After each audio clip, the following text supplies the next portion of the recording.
Alright, guys, buckle up because today we're diving into a courtroom clash that unravels fast. Right from the opening seconds, the tone is set, a self-declared legal genius walking in armed with internet confidence and zero restraint. The narrator frames it perfectly. This isn't just a traffic case, it's a collision between overconfidence and reality. You can already sense what's coming. When someone believes they're the smartest person in the room, the courtroom usually proves otherwise. As far as we can. Please be seated. All right, we are on the record in case number 25 TRD 01258, caption the state of Ohio versus Jeremiah Mackey Jr. That's you, sir?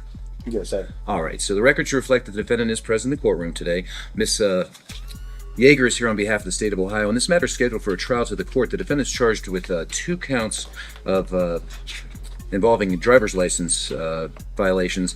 One is driving under a OVI suspension, and the other is driving under a it looks like it says security on the citation, but according to the new Albany Municipal Code, it's basically just driving under a forfeiture. What I have is a financial responsibility. Yeah.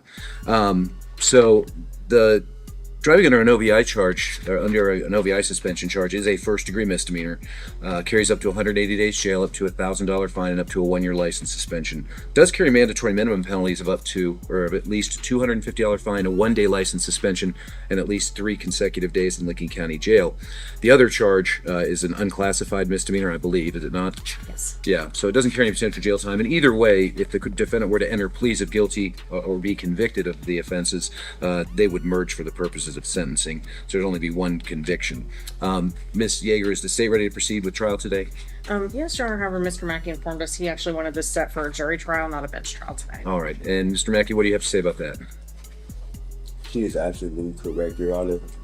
Also, I shared with her as well, add documents, if in fact, if I could serve the court. Why don't you just tell me what you have there first? These documents that I have is referring to a removal that's been passed up from the clerk, and as well, my case is in fact on an appeal at the moment. On appeal where? I'm sorry. On appeal where? It's an appeal. In what court? That's what I'm saying. Where have you filed an appeal? The Court of Appeals, Okay, which district? the 10th District. Okay, now that covers Franklin County, and we're in the 5th District Court of Appeals. I'm sorry, it's the 5th District. You're absolutely right. It's the 5th District. I have I'm assuming that your appellate paperwork is similar to what you've been submitting to the court. That's what it looks like. that one, or the But just in general, all of your filings with this court are on this. It's kind of a unique. Well, the documents are unique in that they're gray and they're typed in all caps, and one of them, it looks like, from what you just filed this morning, was filed in the United States District Court in the District of New Jersey in the Newark Division. And this is Alright, obviously guys, here's where the real stakes hit the table. The judge calmly outlines the charges, the possible jail time, the fines, and the mandatory penalties. This isn't abstract theory anymore. It's measurable risk. While the defendant projects confidence, the law speaks in consequences. The clarity of the judge contrasts sharply with the fog of the defendant's strategy. In this moment, you realize this isn't a debate club. It's a courtroom with real outcomes. Mr. Mackey, you do have the right to have a trial by jury, but in order, in what we call a petty offense, and a petty offense is anything punishable by less than 1 year in prison, a jury trial is not automatic. It has to be demanded, and Rule 23 of the Ohio Rules of Criminal Procedure require that jury demand be made not less than 10 days before the scheduled bench trial. So your request for a jury trial would be untimely. Now, I'll entertain a position from the state in that regard. Do you intend to represent yourself throughout, whether you have a bench trial or a jury trial? Or did you want the court to, or are you going to ask the court to appoint an attorney to represent you? represent myself, Your Honor. Okay. Well, I'm going to go ahead and I'm going to deny what I construe to be a motion to continue for the purpose of setting the matter for jury trial, because the matter's been pending for quite some time. Let's see, all of February, all of March, and now halfway into April. And so the defendant did have an ample opportunity to submit a demand for trial by jury, but that demand was made in an untimely fashion today. So the record will reflect that the motion was made, but the court denied that. So your options at this point, Mr. Mackey, are to either have a trial. The state has indicated it's prepared to proceed, and you can obviously represent yourself. You have the right to, if you wish, to change your pleas from not guilty to guilty or no contest. But I do not believe the state is inclined to dismiss the charges. Is that correct, Ms. Yeager? Correct, Your Honor. All right. So how would you like to proceed? Would you like to have your trial today, or did you want to change your pleas from not guilty to guilty or no contest?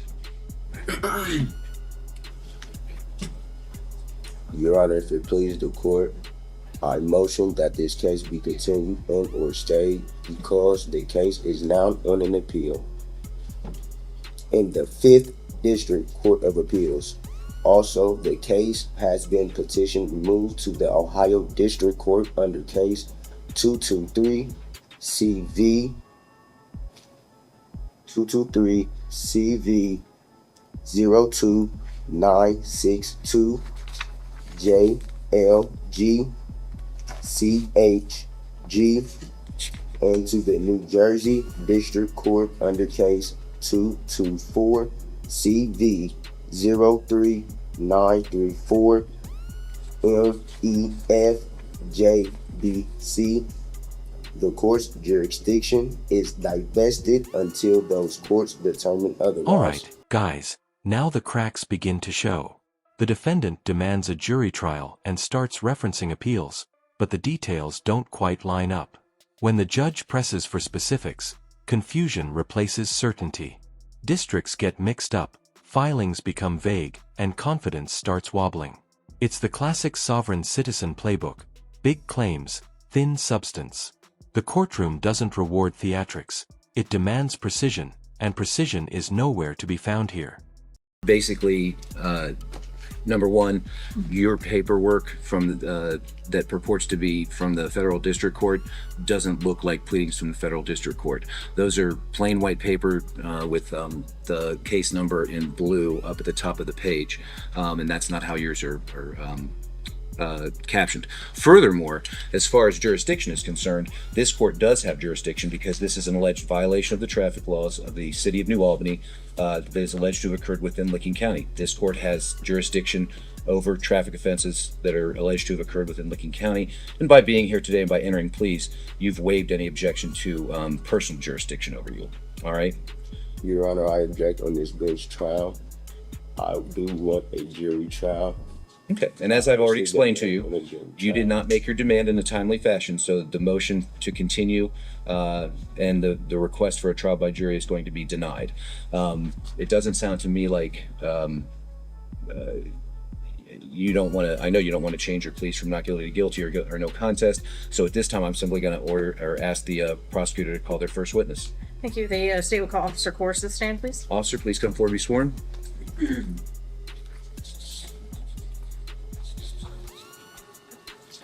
Oh, actually, before he does that, Mr. You can have a seat, but Mr. Mackey, you indicated that you do wish to represent yourself, correct? Is that right? Okay. So you have the right to be represented by an attorney by hiring one of your choosing. You're also eligible to ask the court to appoint an attorney to represent you at no cost. If you qualified based upon your income, your expenses, your household size, the court would appoint an attorney to represent you. However, if it's your intention to represent yourself, it is necessary to execute a written waiver of the right to counsel. 1258. So I'm gonna have the bailiff hand to you a form entitled attorney waiver. I'm just gonna read it into the record in open court right now. It says, it's captioned attorney waiver, and it says, in open court and on the record, I hereby waive my right to an attorney in this case. I've been fully advised of my right to be represented by an attorney, including my right, if applicable, to have an attorney appointed by the court at no cost if I qualify. I agree to proceed without an attorney at this time. I have been advised of the charges against me and the maximum possible sentence that they carry. I've also been advised if there are any mandatory minimum penalties which which might apply. And then it says, in witness whereof I have hereunto subscribed my signature this 11th day of April 2025. So if it is your intention to represent yourself and to waive your right to account to an attorney, go ahead and sign by the X there. But do please read that, because I'm going to make sure that you understand what it is. Yes, that one. I've been objected to this. I object this trial. I'm sorry, I didn't hear what you I'm said. refusing to sign this, Your Honor. At this moment, I'm not refusing to sign it. This court jurisdiction has been diverted.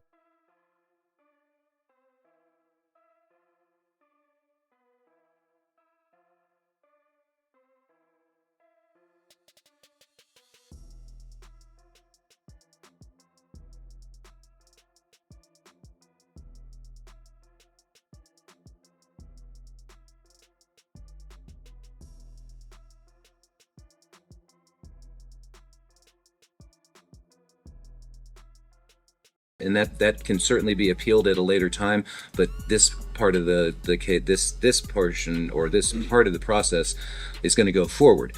If you later appeal, if you're found guilty, I'm not saying you will be, but if there is a conviction that's entered, you have the right to appeal to the 5th District, arguing that this court never had jurisdiction over you, which means basically this would all not count. But you don't get to make, I've already made the determination that the court does have jurisdiction over you. If you don't want to sign that form, obviously I can't make you do that, but I will declare what's called a constructive waiver of counsel. And what that means is you've said out loud that you wish to waive your right to counsel, that you want to represent yourself. I'm going to accept that as a valid waiver of counsel, even if you don't wish to sign that. So, Ms. Kyle, if you'll bring this back to me, and for what it's worth, Mr. Mackey, this was filed with the court, and I do have a copy of that, and I did look at it, okay? All right, very well. Please swear in the witness. You solemnly swear or do you affirm that the testimony about to give is the truth, the whole truth, and nothing but the truth under penalty of perjury? I affirm. Please have a seat, sir. For the record, you're going to give your name and spell your last name. Officer Michael Cohrs, Cohrs. And the address of your precinct. 50 Village Hall Road, New Albany, Ohio, 43054. Thank you, sir. Thank you. You may inquire.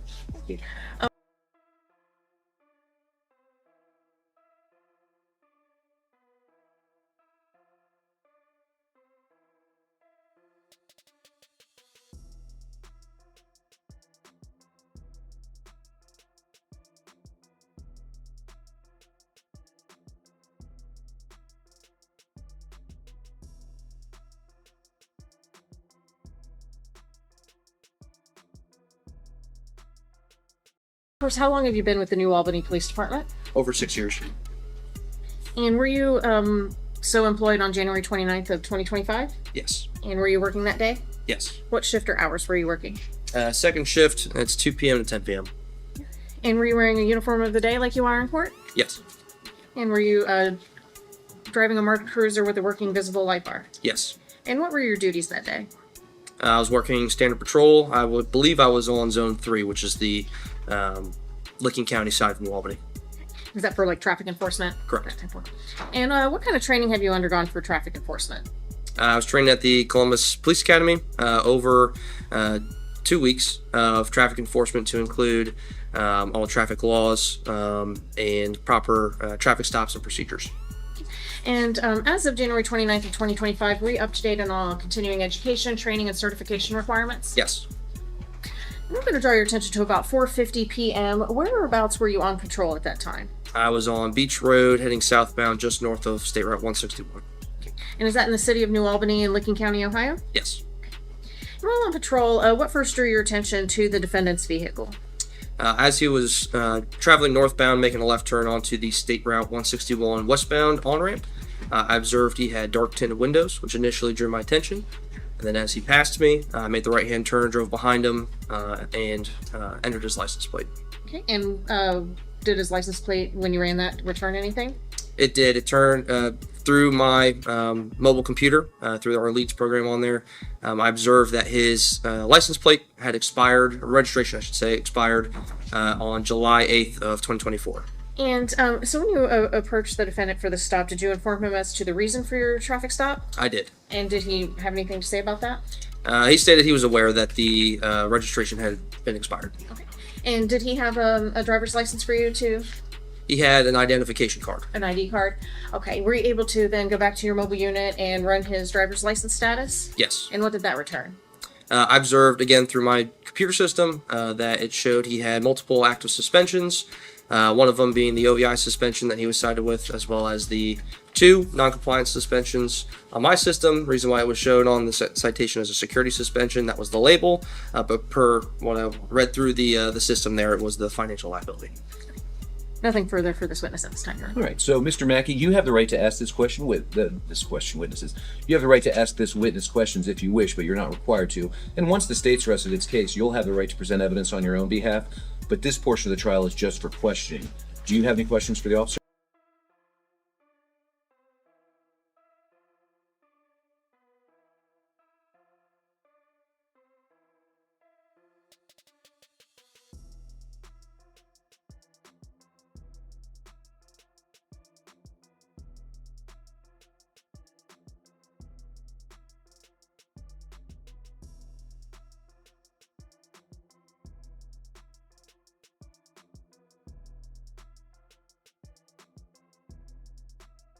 On behalf of the state?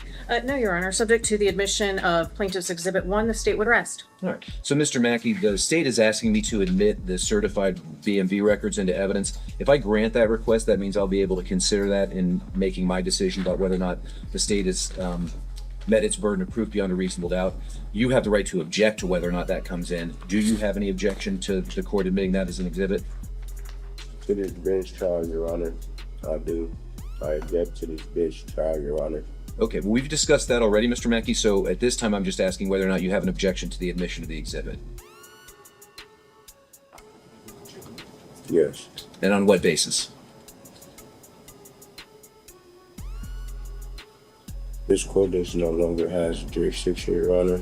Okay. I respectfully. Well, that's non-responsive to the court's question. I'm going to go ahead and I'm going to reflect that the defendant is objecting to the admission of State's Exhibit 1, but I will admit that over the defendant's objection. Does the state rest? Yes, Your Honor. All right. Now, Mr. Mackey, the state has rested its case. In our system of justice, it's always the prosecution's burden to prove guilt beyond a reasonable doubt before a person can be convicted. A defendant is never required to produce any evidence, call any witnesses, introduce any exhibits into the record, or even testify on their own behalf. And if they don't, I don't hold it against them. It doesn't lessen the state's burden of proof. It doesn't diminish your presumption of innocence. But you do have a right to present evidence by calling other witnesses, introducing exhibits into the record, and testifying on your own behalf. If you elect to take the witness stand, however, you will be required to either swear or affirm to tell the truth in giving me your side of the story. And when you're finished giving your side, you will be required to answer any questions that the prosecutor might have. So other than yourself, do you have any witnesses that you'd like to call today? No, Your Honor. Okay. And do you wish to testify on your own behalf?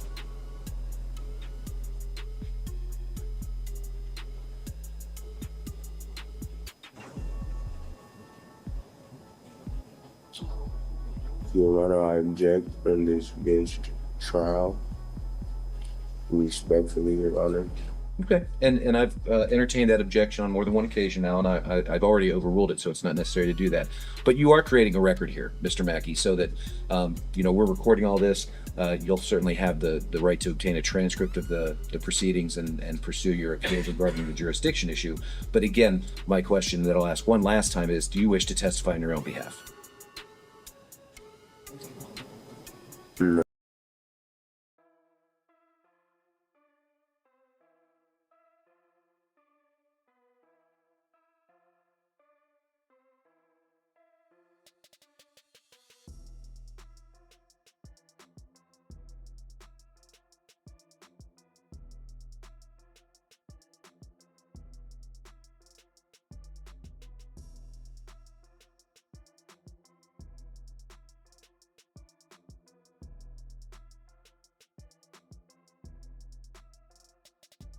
The court's heard testimony from Officer Kors, which finds to be credible, that he was on duty on the date in question, that he executed a traffic stop upon discovering that the registration on the vehicle was expired, that he made contact with the driver, who he's identified as the defendant, and upon reviewing the information provided by the Bureau of Motor Vehicles, determined that he was under both an OVI suspension as well as a Financial Responsibility Act suspension.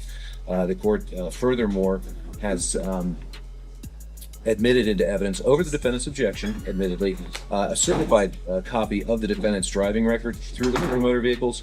And it does in fact list both the noncompliance suspension as well as the OVI suspension, and reflects the expiration date of the registration as being prior to the date of the traffic stop. So I do find that the state has met its burden on all three counts, and I'll go ahead and enter guilty findings. You have the right to make a statement today, Mr. Mackey, before I make any decisions regarding your sentence, but you're not required to. Is there anything that you would like to say other than the jurisdictional issue? No, Your Honor. All right, thank you, Mr. Mackey. Miss Yeager, did the state wish to be heard regarding the matter of sentencing, and which driving under suspension charge did the state wish to elect to have the court enter a conviction and sentence?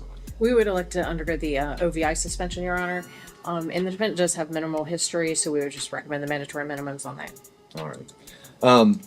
You know, it's kind of customary for me to ask questions of the defendants about their personal circumstances. If you don't want to answer, that's fine. Do you work? Do you have a job? Yes, Your Honor. What kind of work do you do? HVAC, sheet metal, as I told the officer that had pulled me over. Is that what you were doing that day? You were working out at the warehouses? Okay. Do you work for yourself? Do you work for yourself or do you work for a company? I work for a company. Okay. How long have you worked for them? It's been 3 years. I've been in a skilled trade. Okay. Well, here's the thing. One of the reasons why I'm asking you these questions today is, as I mentioned earlier at the beginning of our proceedings, the court is required to impose at the very least a 3-day jail term. I don't want to cost you your job. Do you work Monday through Friday? Saturday, Your Honor. Monday through Saturday? Okay. We normally do not have, well, let me go ahead and print out the sentence first, and then we'll talk about that. When you got pulled over that day, Mr. Mackey, you were just given your citation and then you were free to go, right? They didn't take you to jail, did they? Correct. Okay. All right. As far as the registration is concerned, the fine on that charge is going to be a $25 fine. On the driving under the OVI suspension charge, the court's going to impose a 3-day jail term, a $250 fine, and a 1-day license suspension to be start today and as of midnight. Costs will be assessed. Now, the reason I was asking you about your work and everything else is, as I said, I don't want to cost you your job, Mr. Mackey, but I don't have any discretion when it comes to those 3 days in jail. Normally, we require defendants, I'm assuming you don't want to go today, right? No. Okay. So it's customary for the court to grant what we call report dates. Some courts call them enforcement dates. And typically, we require that the defendant report here to the courtroom. But since my colleague, Judge George, took the bench, we now have the option of having folks report directly to the jail. And that's important for one reason. If you had to report here, you'd have to report on a day that the court's open, so Monday through a Friday, all days of which you work.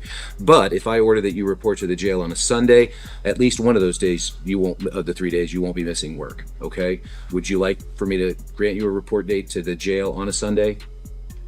I mean, I know you don't want me to impose any jail at all, but under the circumstances, would you prefer that I make it so that you report to the jail on a Sunday so you only miss 2 days of work? Okay. All right.